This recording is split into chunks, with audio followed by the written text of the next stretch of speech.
राधे राधे दोस्तों, कैसे हैं आप सभी। आज हम श्री राधा कृष्ण की प्रेम कहानी लेकर आए हैं। दोस्तों, इस दुनिया में कोई भी ऐसा इंसान नहीं है जिसे किसी से प्रेम न हुआ हो। बहुत से लोग ऐसे हैं जिनके जहन में कोई ना कोई जरूर फंसा है जो उसके नसीब में नहीं है। दिल के किसी कोने में बैठा हुआ वो शख्स उम्र भर ख्यालों में रहता है। जब तक दोस्तों सांसें चलती है तब तक उसकी यादें चलती हैं। अपनी हर खुशी हर गम शेयर करने को मन करता है, मगर वह नसीब में नहीं होता, ख्यालों में होता है और उसके बारे में सोचते सोचते हमारी जिंदगी गुजर जाती है। दोस्तों, जिंदगी में सच्चा प्रेम बहुत कम लोगों को ही नसीब हुआ है। दोस्तों, जब भी प्रेम की बात होती है भगवान श्री कृष्ण का नाम सबसे पहले आता है। श्री कृष्ण को प्रेम और स्नेह का प्रतीक माना जाता है। पुराणों के अनुसार श्री कृष्ण की 16,108 रानियां थीं। श्री कृष्ण की मुख्य रानियों में रुक्मणी, सत्यभामा का नाम शामिल है।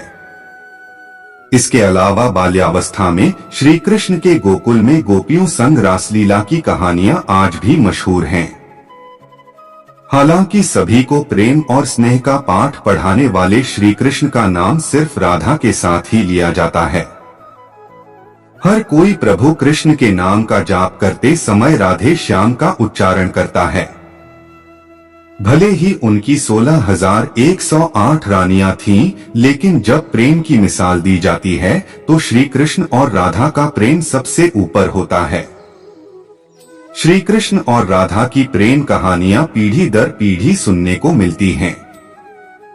लेकिन जब भी राधा रानी और श्री कृष्ण के प्रेम का जिक्र होता है तो यह सवाल जरूर मन में उठता है कि जब दोनों के बीच इतना प्रेम था तो कृष्ण ने राधा से विवाह क्यों नहीं किया। मान्यता है कि जब श्री कृष्ण 8 साल थे तो उनकी मुलाकात राधा से हुई जो 12 साल की थीं। श्री कृष्ण राधा से प्रेम करने लगे। दोनों एक दूसरे से विवाह भी करना चाहते थे। जब ये बात राधा के घर वालों को पता चली तो उन्होंने राधा को घर में कैद कर दिया। वह लोग राधा और कृष्ण की विवाह के इसलिए भी खिलाफ थे क्योंकि राधा की मंगनी हो चुकी थी। कहा जाता है कि श्री कृष्ण ने राधा रानी से शादी करने की हठ कर दी थी। इस पर यशोदा माता और नंद बाबा उन्हें ऋषि गर्ग के पास ले गए। ऋषि गर्ग ने भी कान्हा को बहुत समझाया। इसके बाद कान्हा का मथुरा बुलावा आ गया। वह हमेशा के लिए वृंदावन छोड़कर मथुरा चले गए।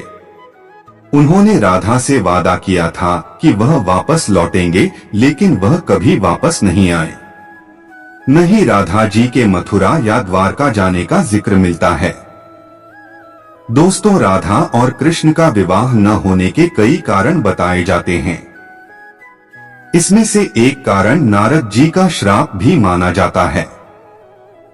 रामचरितमानस के बालकांड के अनुसार माता लक्ष्मी के स्वयंवर में नारद जी भी जाना चाहते थे। भगवान विष्णु ने नारद जी के साथ छल करते हुए उन्हें खुद का स्वरूप देने के बजाय वानर का स्वरूप दे दिया, जिसकी वजह से माता के स्वयंवर में नारद जी का काफी उपहास हुआ। जब नारद जी को इस बात का पता चला तो वह बैकुंठ पहुंचकर विष्णु जी से बहुत नाराज हुए और श्राप दिया कि उन्हें पत्नी की वियोग सहना होगा। यही वजह है कि रामचंद्र अवतार में उन्हें सीता का वियोग सहना पड़ा और कृष्ण अवतार में देवी राधा से उनका विवाह न हो सका। दोस्तों, एक मत यह भी है कि देवी राधा ने ही श्री कृष्ण से विवाह के लिए मना किया था।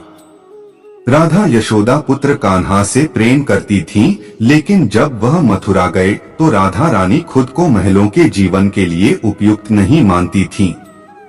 लोग चाहते थे कि श्री कृष्ण एक राजकुमारी से विवाह करें। इसलिए राधा ने श्री कृष्ण से विवाह न करने की ठान ली। ये भी कहा जाता है कि राधा को महसूस हो चुका था कि श्री कृष्ण भगवान का अवतार हैं।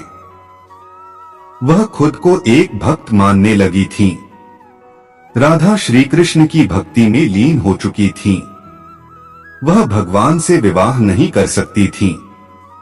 श्री कृष्ण राधा के पास वापस क्यों नहीं लौटे? भगवान श्री कृष्ण की शरारतों, उनकी लीलाओं और छल सभी कुछ मनुष्य के लिए कोई न कोई सीख ही थी। राधा से विवाह करना भी मनुष्यों को प्रेम की असली परिभाषा से परिचित कराना था। कहा जाता है कि एक बार देवी राधा ने कान्हा से पूछा कि वह उनसे विवाह क्यों नहीं करना चाहते। इस पर श्री कृष्ण ने कहा कि कोई अपनी आत्मा से विवाह करता है क्या?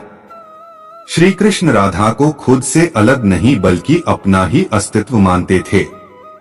वह मनुष्यों को यह सीख देना चाहते थे कि प्रेम भौतिक संबंध से नहीं बल्कि आध्यात्मिक प्रकृति है।